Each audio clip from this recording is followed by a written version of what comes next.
eu queria perguntar, eu sei que você é muito próximo ao Freixo, vocês não são. Você está no PSB hoje em dia, Pastor Henrique? Não, não. Não, sou filiado ao Do PSOL PSOL, mesmo. não é isso? Isso, então. Você está no Isso. PSOL, então você tem até uma certa independência para falar sobre isso que está acontecendo, né? E conhece o Molon também, sei que você conhece o Molon, você é uma pessoa que se dá muito bem com todo mundo no campo progressista, e eu queria que você fizesse um pouco uma avaliação, primeiro, do que está acontecendo, a sua visão sobre isso e como isso pode prejudicar, se esse negócio se prolongar muito, né, a atuação, né, do campo progressista, até de uma forma para a eleição para presidente no Rio de Janeiro. Eu queria que você passasse um pouco a visão do que você está vendo aí no Rio de Janeiro. Beleza, vou falar sobre isso. Só um parênteses antes, Edu. Assim, é muito comum aqui no Rio de Janeiro, eu andando aqui na rua, algumas pessoas me param e algumas lembram do Marighella, que eu atuei, outras lembram do Emicida, que eu participei do álbum, mas queria só usar esse espaço para dizer que muita gente fala assim, mas você é aquele pastor que fazia lives com Eduardo Moreira, não é isso? Durante um ano, qualidade na ação. Então, assim, eu queria só agradecer mesmo, porque até hoje Ah, que muitas legal. pessoas falam com muito carinho, de verdade, assim, na rua mesmo, de como as nossas lives foram importantes na vida delas, especialmente no tempo da pandemia.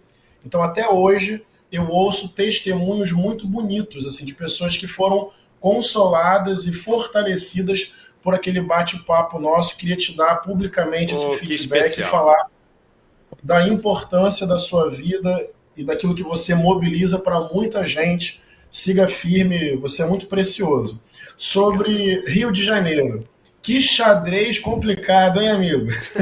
Mas vou colocar aqui o meu ponto de vista, tá? Nós temos uma candidatura muito potente para o governo do Estado, que é a candidatura do Marcelo Freixo. Você colocou muito bem. Marcelo foi meu professor no ensino médio. Eu conheço o Marcelo há 20 anos. Ele é uma referência de vida para mim. E o PSOL, o partido que eu faço parte, já declarou apoio ao Marcelo Freixo, a candidatura mais viável para vencer aqui no Rio de Janeiro e vencer o bolsonarismo que é expresso na figura do atual governador. Então, nós estamos numa aliança em torno da campanha do Marcelo Freixo e o Lula teve aqui no Rio de Janeiro recentemente reafirmando o apoio ao Freixo. Daí a questão está girando em torno do Senado, porque o PT, que apoia o Freixo para o governo, quer indicar o nome ao Senado e está indicando o nome do André Siciliano dentro dessa composição. O PSB coloca o nome para governador e o PT coloca o nome para o Senado, e isso ainda costurado com a dimensão nacional dessa federação PT-PSB. Então, isso tem repercussão em São Paulo, tem repercussão em Pernambuco e por aí vai. Só que o Molon também já é pré-candidato e candidato ao Senado há algum tempo, inclusive confirmado pelo próprio PSB. Então, para quem está nos assistindo, essa é a questão no Rio de Janeiro.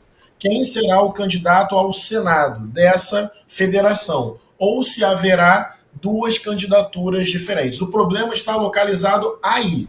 Qual é o meu ponto de vista e qual é a posição do PSOL? O nosso partido deliberou apoio a Freixo, candidato ao governo, e a Molon, candidato ao Senado. Tem um argumento, Eduardo, que eu acho muito convincente. Óbvio que nós precisamos entender que qualquer composição de unidade, você vai ter aí que avançar e ceder. Mas nós temos o Brasil para pensar, nós temos vários estados para compor essas articulações. E tem um argumento que eu acho fundamental. Todas as pesquisas apontam a candidatura do Molon como a candidatura do campo da democracia, do campo da esquerda, do campo antibolsonarista.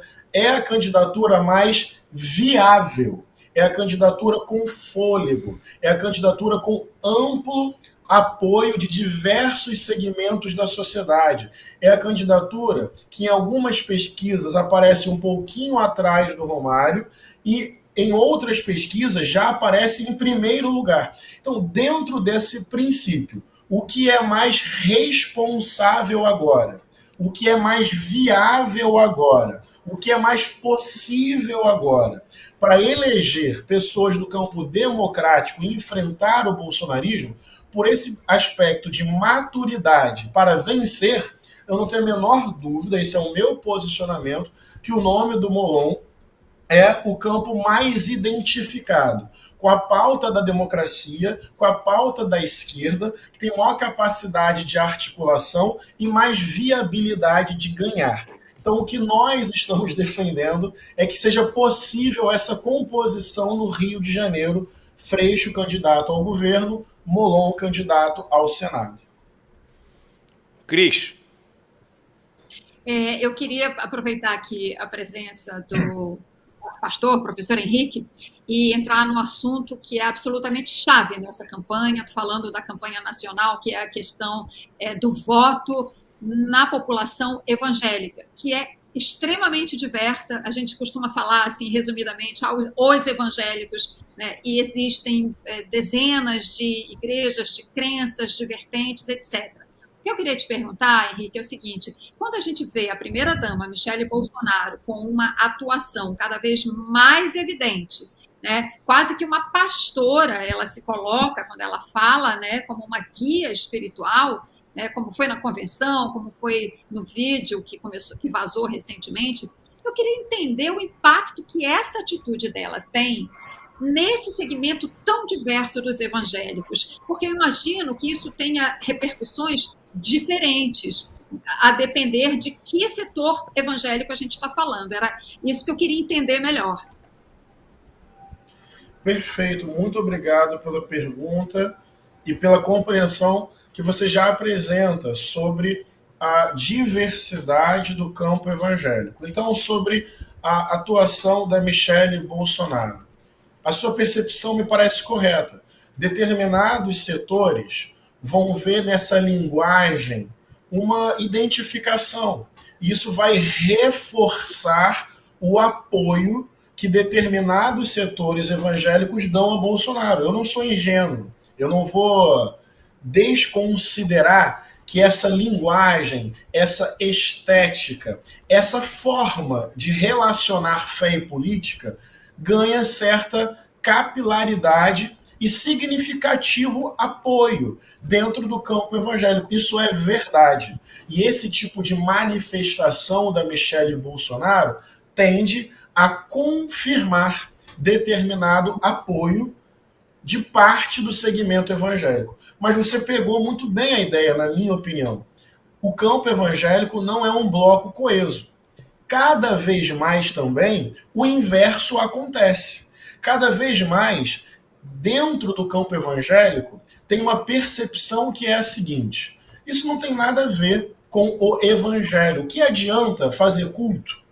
O que adianta levantar as mãos? O que adianta orar na porta do Planalto? O que adianta citar texto bíblico toda hora? O que adianta falar Deus acima de tudo? O que adianta falar feliz a nação cujo Deus é o Senhor? O que adianta falar Jesus é o meu Salvador? O que adianta falar essas coisas, manifestar esteticamente essas coisas e fazer parte de um governo que exalta as armas, que exalta a violência, que exalta a tortura e os torturadores? Do que adianta falar essas coisas e zombar do sofrimento, do desespero e do luto das pessoas que perderam familiares durante a pandemia? Do que adianta falar essas coisas e zombar da pobreza, da miséria e da fome que o povo brasileiro está passando?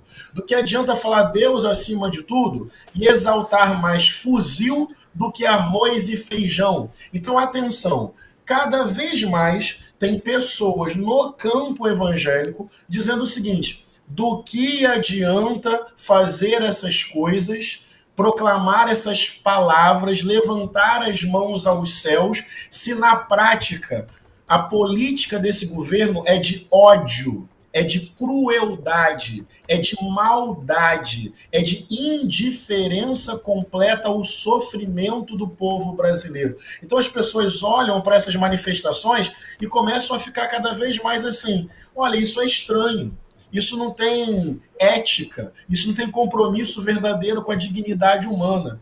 E se vocês me permitem, eu vou citar um texto bíblico do profeta Isaías, no Primeiro Testamento. Porque os profetas faziam isso, denunciavam a hipocrisia, denunciavam a falsa espiritualidade. Tem um texto muito profundo que cria a seguinte imagem: Deus olha para o culto do povo, o culto, mãos levantadas, louvor, oração, emoção. Deus olha para o culto do povo e a imagem que o profeta cria é: Deus sente enjoo.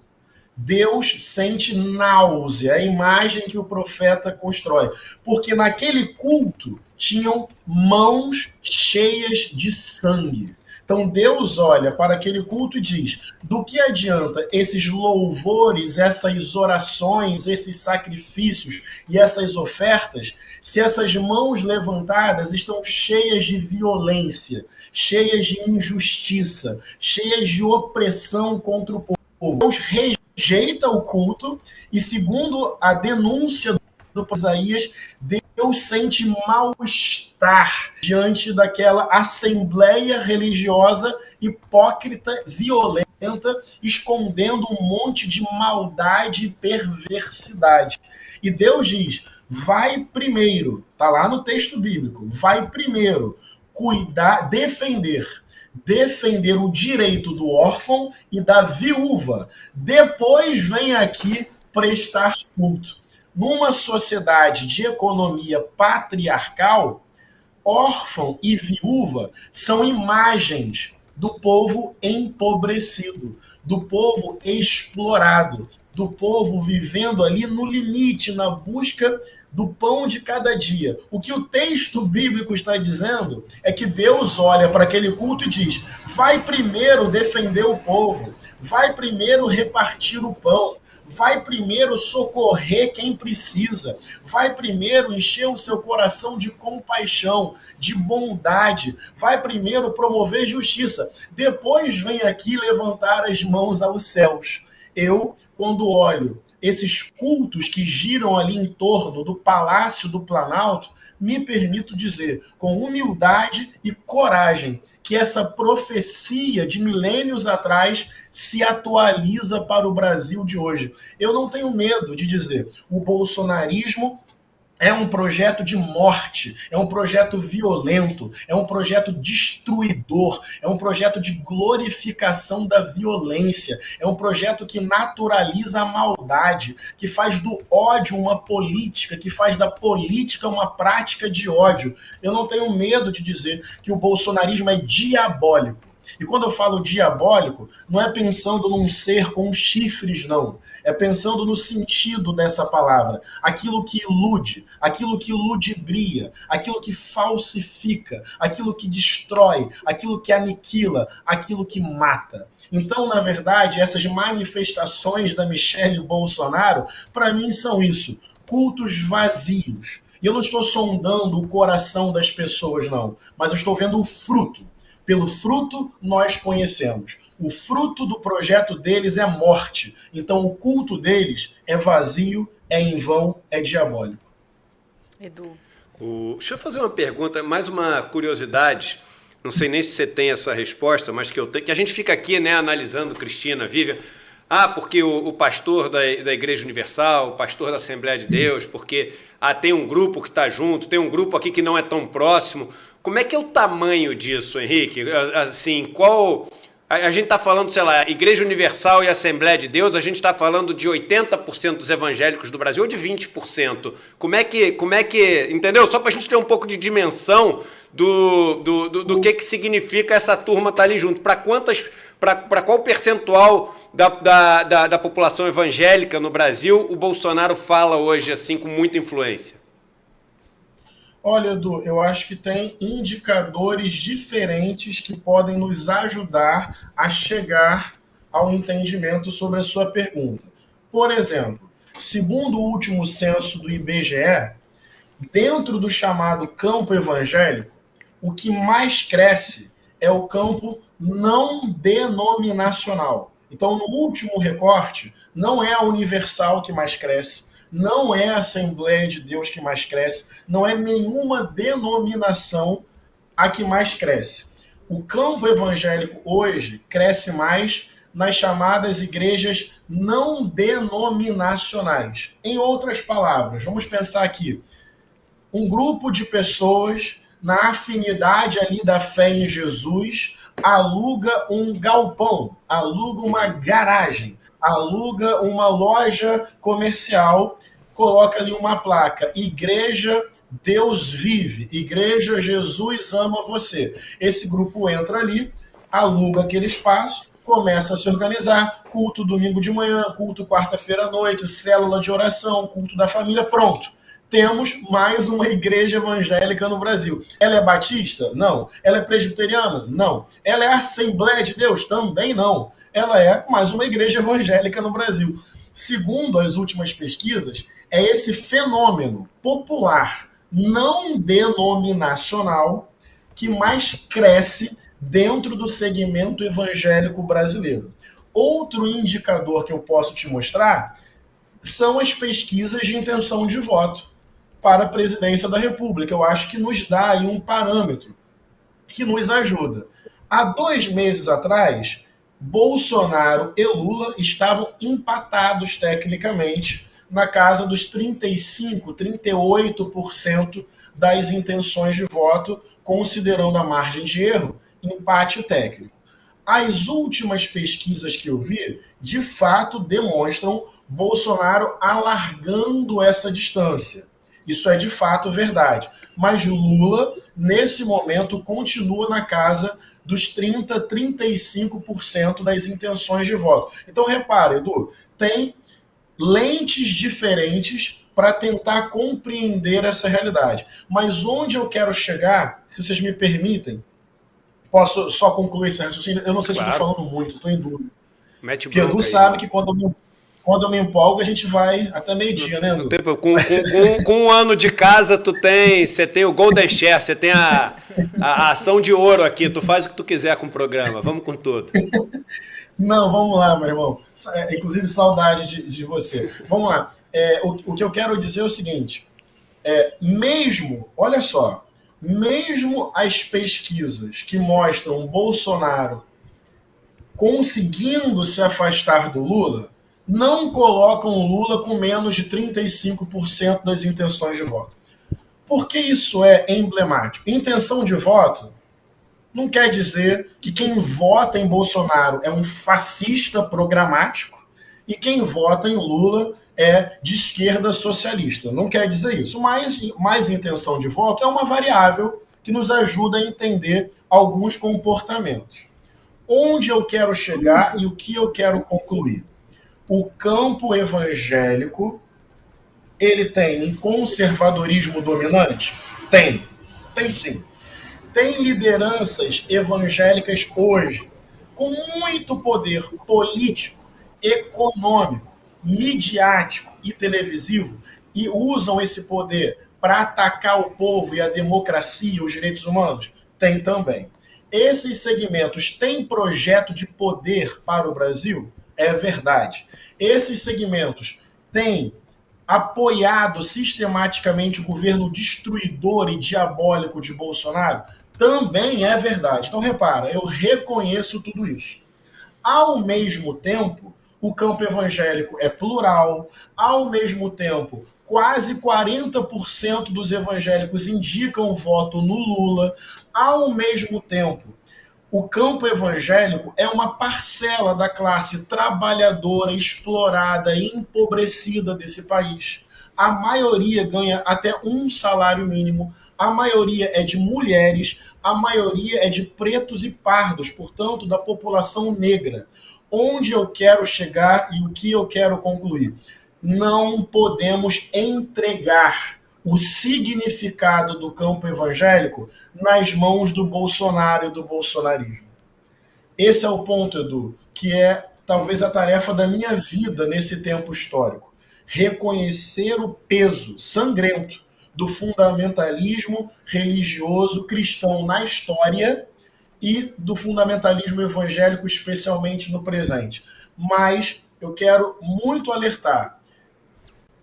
Parte significativa da população evangélica é gente simples, humilde, empobrecida, explorada, lutando para sobreviver. No papo reto, Feliciano é meu inimigo. Macedo é meu inimigo.